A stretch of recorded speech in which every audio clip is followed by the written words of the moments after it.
বিজয় দিবসে বীর সন্তানদের শ্রদ্ধায় স্মরণ করছে জাতি। নির্বাচনের সম্ভাব্য সময় জানালেন প্রধান উপদেষ্টা। 2025 সালের শেষ দিক থেকে 2026 সালের প্রথমার্ধের মধ্যে নির্বাচনের সময় নির্ধারণ করা যায়। ভৈরবে অটোরিকশা এবং কাভার্ড ভ্যান সংঘর্ষে 5 জনের প্রাণহানি।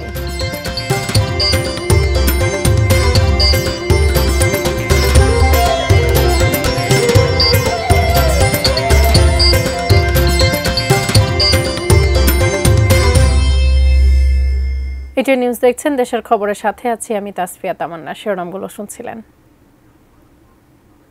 বিস্তারিত। মহান বিজয় দিবসে সাভারে জাতীয় স্মৃতিসৌধে বীর শহীদদের প্রতি শ্রদ্ধা জানিয়েছেন রাষ্ট্রপতি মোহাম্মদ শাহাবুদ্দিন এবং প্রধান উপদেষ্টা ডক্টর মোহাম্মদ ইউনুস। শ্রদ্ধা জানান পূর্ব তিমুরের প্রেসিডেন্ট জোসে রামোস হোর্তা। 9 মাসের রক্তক্ষয়ী মুক্তি সংগ্রাম শেষে 1971 সালের এই দিনে বাঙালি জাতি চূড়ান্ত বিজয় অর্জন করে, ছিনিয়ে আনে লাল সবুজ পতাকা। জন্ম হয় স্বাধীন সার্বভৌম বাংলাদেশ। সূর্যোদয়ের সাথে সাথে 31 বার তোপধ্বনির মধ্য দিয়ে সোমবার শুরু হয় মহান বিজয় দিবসের আনুষ্ঠানিকতা। স্বাধীনতা যুদ্ধে বীর শহীদদের প্রতি শ্রদ্ধা জানাতেই ঢাকার পুরাতন বিমানবন্দর এলাকায় বিশেষ গান স্যালুট প্রদর্শন করেন সেনাবাহিনী। ভোর 6:30টায় জাতীয় স্মৃতিসৌধে পুষ্পস্তবক অর্পণ করে শহীদদের প্রতি শ্রদ্ধা নিবেদন করেন রাষ্ট্রপতি মোহাম্মদ শাহাবুদ্দিন।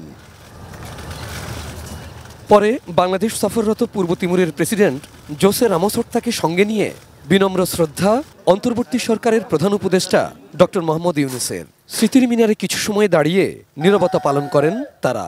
বিউগল বাজিয়ে সামরিক সম্মাননায় 3 বাহিনীর চৌকস দলের সদস্যরা সশস্ত্র সালাম জানান। এ সময় অন্যান্য উপদেষ্টা, 3 বাহিনী প্রধান, বিভিন্ন দেশের কূটনীতিক, মুক্তিযোদ্ধা, যুদ্ধাহত মুক্তিযোদ্ধা, শহীদ পরিবারের সদস্য এবং বিভিন্ন রাজনৈতিক দলের নেতারা উপস্থিত ছিলেন। স্মৃতিসৌধ প্রাঙ্গণে গণমাধ্যমের সাথে 3 জন উপদেষ্টা কথা বলেন, যারা 24-এ ছাত্র জনতার গণ অভ্যুত্থানের নেতৃত্ব দেন। বোধ বুদ্ধি হওয়ার পরে একটা প্রকৃত বিজয় দিবস হিসেবে আমরা উদযাপন করছি।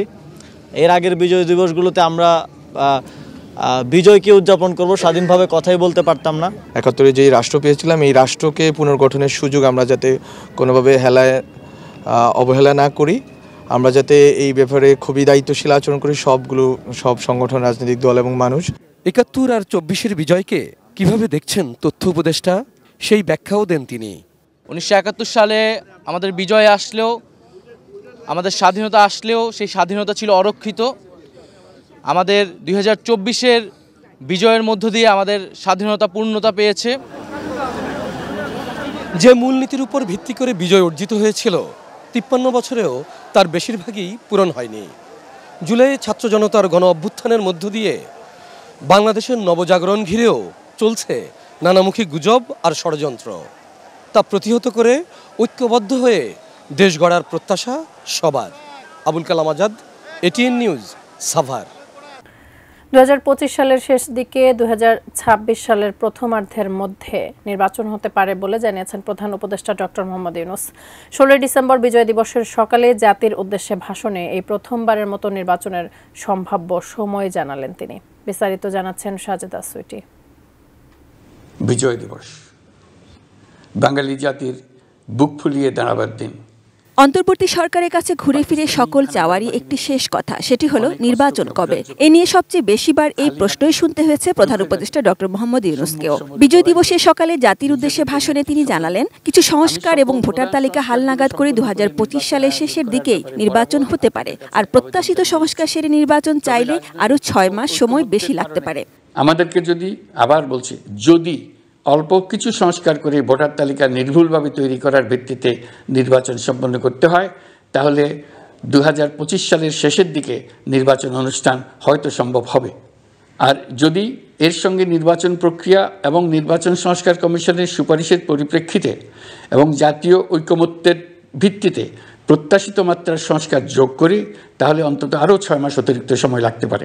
প্রথম দিকে হওয়া 6টি সংস্কার কমিশন চেয়ারম্যানদের নিয়ে একটি জাতীয় ঐক্যমত্য গঠন কমিশন করতে চলেছেন তিনি। নতুন কমিশনটি সভাপতি হবেন ডক্টর ইউনূস নিজেই এবং সহসভাপতি থাকবেন অধ্যাপক আলী রিয়াজ। আগামী মাসেই জাতীয় ঐক্যমত্য গঠন কমিশন তার কাজ শুরু করতে পারবে বলে আমি আশা করছি। বাজার সিন্ডিকেটের দৌরাত্ম্য বন্ধ করতে বিকল্প কৃষি বাজার চালুর চেষ্টা করছেন বলে জানান প্রধান উপদেষ্টা ডক্টর মোহাম্মদ ইউনূস। আমরা সরবরাহ বাড়িয়ে, আমদানিতে শুল্ক ছাড় দিয়ে, মধ্যস্বত্বভোগীদের দৌরাত্ম্য কমিয়ে এবং বাজার তদারকির মধ্য দিয়ে জিনিসপত্রের দাম কমিয়ে আনার চেষ্টা করছি। পরিবহন খাতে চাঁদাবাজি এখনও পুরোপুরি বন্ধ করা যায়নি। এটা সম্ভব হলে আমরা আশা করি জিনিসপত্রের দাম আরও কমে আসবে। শ্বেতপত্র প্রণয়ন কমিটির বরাতে প্রধান উপদেষ্টা জানান বার্ষিক উন্নয়ন ব্যয়ের প্রায় অর্ধেক টাকায় লুটপাট হয়েছে। পাচার হওয়া সেসব অর্থের আংশিক হলেও যেন অন্তর্বর্তী সরকারের আমলে ফেরত আসে সেই চেষ্টা করছেন তারা। নির্দিষ্ট কিছু গোষ্ঠীকে সুবিধা দিতে যে পরিমাণ কর ছাড় দেওয়া হয়েছে সেটা অর্ধেকে নামিয়ে আনা গেলে দেশের শিক্ষা বাজেট দ্বিগুণ, স্বাস্থ্য বাজেট 3 গুণ করা সম্ভব ছিল। গুম কমিশনের প্রতিবেদনের নৃশংসতার বর্ণনা উঠে এসেছে বলে জানান প্রধান উপদেষ্টা, যা ঐতিহাসিক দলিল হিসেবে অমর হয়ে থাকবে বলে মনে করেন তিনি। এই প্রতিবেদন পড়ার আগেই আপনাদেরকে সাবধান করে রাখি, এটা একটা লোমহর্ষক প্রতিবেদন। মানুষের প্রতি কি পরিমাণ নৃশংস হতে পারে এতে আছে তার বিবরণ, অবিশ্বাস্য বর্ণনা। প্রধান উপদেষ্টা জানান এরই মধ্যে নানা দেশবিরোধী প্রচারণায় দেশবাসীর মধ্যে দূরত্ব সৃষ্টির চেষ্টা হলেও দেশের মানুষ অটুট ঐক্য দেখিয়েছে আবারও। এরই মধ্যে নয়াদিল্লি থেকে ইউরোপীয় দেশগুলোর ভিসা অফিস ঢাকা বা অন্য কোনো প্রতিবেশী দেশে স্থানান্তরের চেষ্টার কথাও জানালেন। তারা যদি ভিসা সেন্টার ঢাকায় নিয়ে আসেন তাহলে আমাদের ছেলে মেয়েদের ভোগান্তি কমে যাবে। প্রধান উপদেষ্টা বলেন বিজয়ের মাসক নাগরিকদের পরস্পরের মধ্যকার সম্পর্ক স্থায়ীভাবে ভয়বিহীন থাকার একটি সমাজ গড়ার মাস। শক্তিশালী স্বৈরাচারী সরকারকে জাতীয় ঐক্যের মাধ্যমেই আমরা হটাতে পেরেছি। তারা এখনো সর্বশক্তি দিয়ে জাতিকে বিভক্ত করার চেষ্টা চালিয়ে যাচ্ছে। তাদের এই হীন প্রচেষ্টাকে কোনোভাবেই সফল হতে দেবেন না। বিজয়ের মাস হোক অসম্ভবকে সম্ভব করার প্রতিজ্ঞা নেবার মাস। Sajid Sweety, ATN news, Dhaka. বিজয় দিবস উপলক্ষে সদরঘাটে নৌবাহিনীর যুদ্ধ জাহাজ প্রদর্শিত হচ্ছে। সেখানে রয়েছেন আমাদের সহকর্মী মহসিন কবির। আমরা সরাসরি যুক্ত হচ্ছি তার সঙ্গে। মহসিন, যুদ্ধ জাহাজ প্রদর্শিত হচ্ছে, এই সংক্রান্ত আরো বিস্তারিত তথ্য আপনার কাছ থেকে জানতে চাই।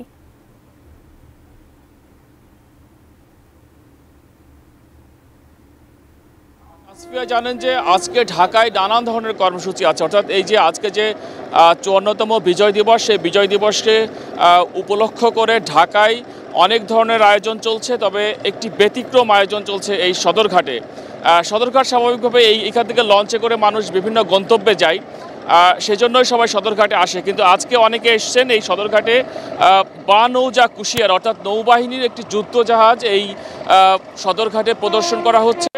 সেখানে দেখছি যে অনেক মানুষ এসেছেন এই জাহাজটি দেখতে। সাধারণভাবে ঢাকায় যারা থাকেন তাদের পক্ষে আসলে যুদ্ধ জাহাজ দেখা সম্ভব হয় না, কারণ সেগুলো সাগরে থাকে, গভীর সমুদ্রে থাকে, সেজন্য দেখা সম্ভব হয় না।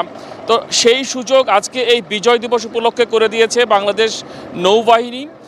তো এই প্রদর্শনী সন্ধ্যা পর্যন্ত চলবে এবং প্রতি বছর বিজয় দিবসের সময় আমরা দেখি যে এই সদরঘাটে এই ব্যবস্থাটা করা হয় যেন মানুষ যুদ্ধ জাহাজ, বাংলাদেশের নৌবাহিনীর যে সামরিক যে সক্ষমতা সেই বিষয়টি যেন তারা জানতে পারে, কিভাবে এটি অপারেট করা হয়, সেই সকল বিষয়গুলো। অর্থাৎ এইখানে যারা দেখতে এসছেন, বাচ্চাদের নিয়ে এসেছেন কিংবা বড়রা এসেছেন, সবাই আসলে ঘুরে ঘুরে দেখছেন এবং যুদ্ধ জাহাজটা কীভাবে অপারেট করে সেই সকল বিষয়গুলো এখানে যারা কর্মরত রয়েছেন, অফিসার যারা রয়েছেন তাদের কাছে তারা জিজ্ঞেস করছেন, শুনে নিচ্ছেন যে কিভাবে এটি কাজ করে। তো সব মিলিয়ে যে এই যে একটি ভিন্নধর্মী প্রদর্শনী প্রতি বছর করা হয়, এটি এক ধরনের বাড়তি আনন্দ এই বিজয় দিবসে মানুষের মধ্যে কিন্তু হয়। বিশেষ করে পুরান ঢাকা কেন্দ্রিক, এই পুরান ঢাকা সদরঘাট কেন্দ্রিক একটি এই ধরনের ব্যতিক্রম আয়োজন। নিশ্চয়ই যারা বিজয় দিবসে নানা প্রান্তে ঘুরতে বের হন, নানা আয়োজন দেখতে বের হন, বাচ্চাদেরকে নিয়ে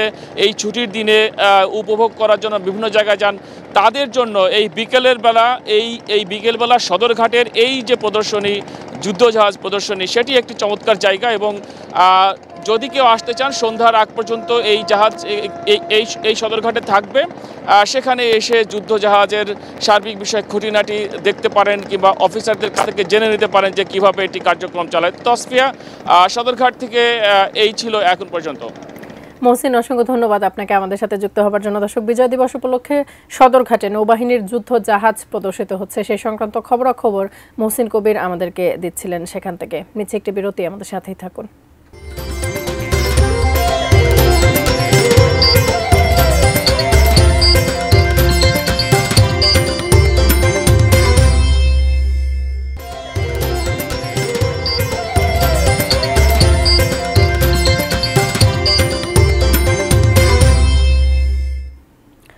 বিরতির পর আবারও স্বাগত দেশের খবরের সাথে থাকার জন্য ধন্যবাদ। কিশোরগঞ্জে বিজয় দিবসের এবারের আয়োজনের অন্যতম আকর্ষণ বিজয় মেলা। সকাল 10টা থেকে জেলা শহরের পুরাতন স্টেডিয়ামে শুরু হয়েছে মেলা। সেখান থেকে যুক্ত হচ্ছি প্রতিনিধি শফিক আদনানের সঙ্গে। শফিক আদনান, এই মেলার বিস্তারিত খবর তো আপনার কাছ থেকে জানতে চাই, সেই সাথে আরও জানতে চাই যে আর কি কি উদ্যোগ নেওয়া হয়েছে বিজয় দিবসকে কেন্দ্র করে আজকে। তাপসিয়া, এবারের বিজয় দিবসের অন্যতম আকর্ষণ হলো এই বিজয় মেলা। বিজয় দিবসের অন্যান্য আয়োজন থাকলেও লোকজনের কাছে কৌতূহলের বিষয় হয়ে দাঁড়িয়েছে এই বিজয় মেলা। সকাল 10টায় জেলা শহরের পুরাতন স্টেডিয়ামে শুরু হয়েছে এই মেলা। এতে বিভিন্ন পণ্য সামগ্রীর 32টি স্টল রয়েছে এবং এখানে যারা বীর মুক্তিযোদ্ধা রয়েছেন তাদেরও একটি স্টল রয়েছে। যেখানে যারা দর্শনার্থী আছেন তাদেরকে মুক্তিযুদ্ধের গল্প শোনাচ্ছেন। জেলা প্রশাসন আয়োজিত বিজয় মেলার বিভিন্ন স্টলে নানা ধরনের পণ্য রয়েছে। এখানে কাপড়, এখানে তৈরি পোশাক থেকে শুরু করে এখানে বিশেষ করে স্থানীয়ভাবে উৎপাদিত যে পণ্য সামগ্রী রয়েছে সেগুলি নিয়ে এখানে কিন্তু ওই যে বিভিন্ন উদ্যোক্তারা এখানে বসেছেন এবং লোকজনও কিন্তু বেশ আসছে এবং এখানে তারা ভিড় করছে, কেনাকাটা করছে। এখানে কিছুক্ষণ পর একটি সাংস্কৃতিক অনুষ্ঠানেরও আয়োজন করা হয়েছে। আয়োজকরা বলছেন যে অন্যান্য সময় এখানে কুচকাওয়াজ হয়, কিন্তু এবার বিজয় দিবসে কুচকাওয়াজ রাখা হয়নি, এখানে মেলা রাখা হয়েছে। কারণ হচ্ছে যে এখানে যে বিজয়ের আনন্দটা যেন সবার মধ্যে ছড়িয়ে দেওয়া যায়, এই কারণেই এই মেলার আয়োজন করা হয়েছে। তাফসিয়া। শফিক আদনান, অসংখ্য ধন্যবাদ আপনাকে আমাদের সাথে যুক্ত হবার জন্য। দর্শক, কিশোরগঞ্জ থেকে যুক্ত হয়েছিলাম শফিক আদনানের সঙ্গে। সেখানকার বিজয় মেলার আয়োজন সম্পর্কে তিনি আমাদেরকে জানাচ্ছিলেন। রাজধানীর মানিক মিয়া এভিনিউয়ে জাতীয় সংসদ ভবনের সামনে চলছে সার্বজনীন কনসার্ট সবার আগে বাংলাদেশ। আমরা সরাসরি চলে যাচ্ছি সেখানে।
দর্শক, বিজয় দিবস উপলক্ষে মানিক মিয়া এভিনিউতে কনসার্ট হচ্ছে, আমরা সরাসরি ছিলাম সেই আয়োজনে। নিচ্ছে একটি বিরতি, আমাদের সাথেই থাকুন।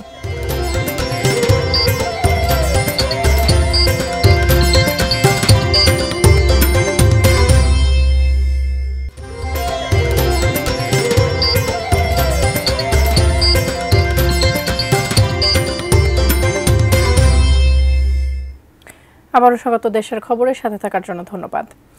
কিশোরগঞ্জের ভৈরবে সিএনজি চালিত অটোরিকশা এবং কাভার্ড ভ্যানের সংঘর্ষে 5 জনের মৃত্যু হয়েছে। তাদের মধ্যে 3 জন নারী এবং 2 জন পুরুষ। সকাল 10টার দিকে এই দুর্ঘটনা ঘটে। ছেলেকে হারিয়ে হতবিহ্বল বাবা। সড়ক দুর্ঘটনায় হারিয়েছেন আদরের সন্তান শাহিনকে। কয়েক বছর আগে বড় ছেলেও মারা যায় সড়ক দুর্ঘটনায়। সোমবার সকালে নরসিংদীর নীলকুঠি এলাকা থেকে 2টি কাভার্ড ভ্যান ও একটি সিএনজি চালিত অটোরিকশা ভৈরবের পথে আসছিল। পৌনে 10টার দিকে জগন্নাথপুর ব্রিজ পার হওয়ার সময় সিএনজি অটোরিকশাটি ওভারটেক করে সামনে এগোতে চায়। এ সময় বিপরীত দিক থেকে আরেকটি গাড়ি আসলে অটোরিকশাটি 2 কাভার্ড ভ্যানের মাঝে ঢুকে যায়।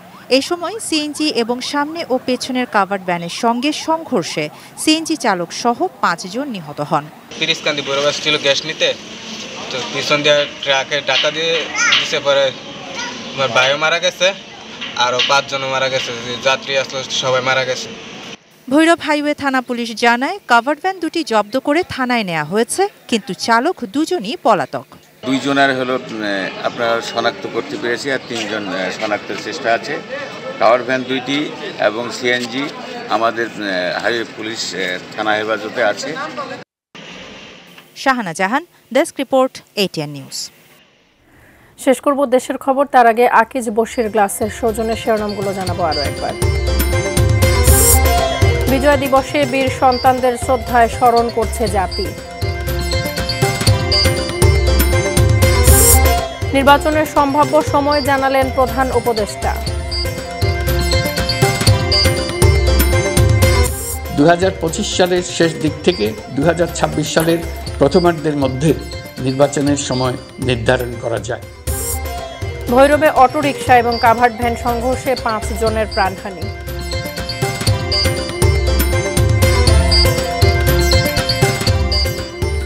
এই ছিল দেশের খবর। কাল আবারও দেখা হবে একই সময়ে। ATN নিউজের সব খবর জানতে ভিজিট করুন www.atnewstv.com। এছাড়া চোখ রাখুন ATN নিউজের ইউটিউব এবং ফেসবুক পেজে। সাথে থাকার জন্য ধন্যবাদ।